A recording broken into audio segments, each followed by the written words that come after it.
पेपरफुटी प्रकरणातील आरोपी मनीषा मांढरेच्या तपासामध्ये तांत्रिक अडचणी आल्याची सूत्रांची माहिती आहे। मनीषा मांढरेनं प्रश्न फोडताना खबरदारी घेतल्याचं कळतंय। 25 वर्षांपेक्षा अधिक काळ एकच विषय शिकवल्यामुळे प्रश्न लक्षात ठेवण्याची मनीषा मांढरेकडे कसब आहे आणि मनीषा मांढरेला सर्व प्रश्न हे तोंडपाठ असल्याचं कळतंय। तर तपास यंत्रणा लिखित डिजिटल साहित्याच्या मागावरती असल्याची देखील सूत्रांची माहिती आहे। आणि आज सगळ्या संदर्भामध्ये आपण अधिकची माहिती जाणून घेऊयात आमचे प्रतिनिधी सोमेश कोलगे यांच्याकडून। सोमेश, मनीषा मांढरेच्या तपासामध्ये काही तांत्रिक अडचणी आलेल्या आहेत, कशा पद्धतीने हा तपास नेमका सुरू आहे आता?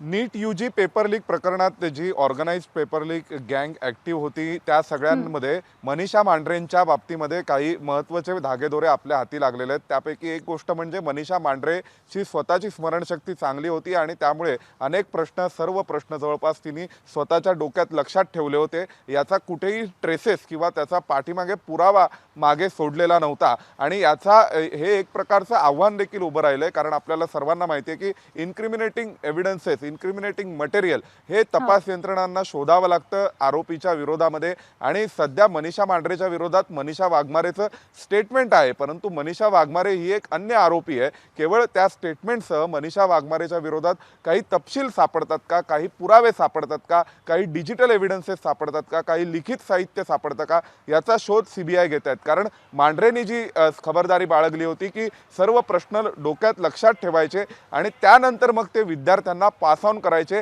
मनीषा वाघमारेच्या थ्रू किंवा अन्य तिच्या सदस्यांसोबत जे बाकी तिचे सह आरोपी होते या सगळ्यांसोबत मिळून ती ते प्रश्न लक्षात ठेवलेले प्रश्न पास ऑन करायची। आणि गेले 25 ते 30 वर्ष ती एकच विषय सातत्याने शिकवत असल्यामुळे ते प्रश्न वेगळे लिहून ठेवावे किंवा कोणत्या तरी वेगळ्या पद्धतीने लक्षात ठेवावे याची आवश्यकता मांढरेला भासली नाही आणि मांढरेंनी हे सगळे प्रश्न स्वतःच्या डोक्यात लक्षात ठेवले होते।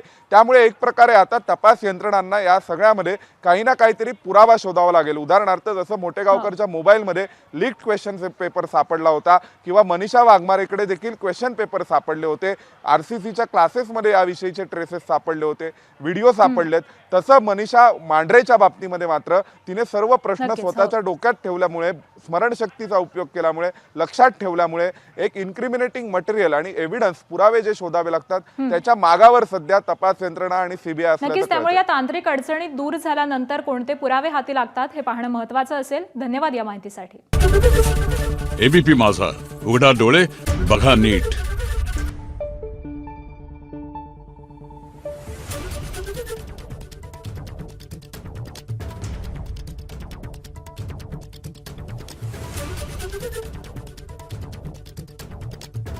Thank you.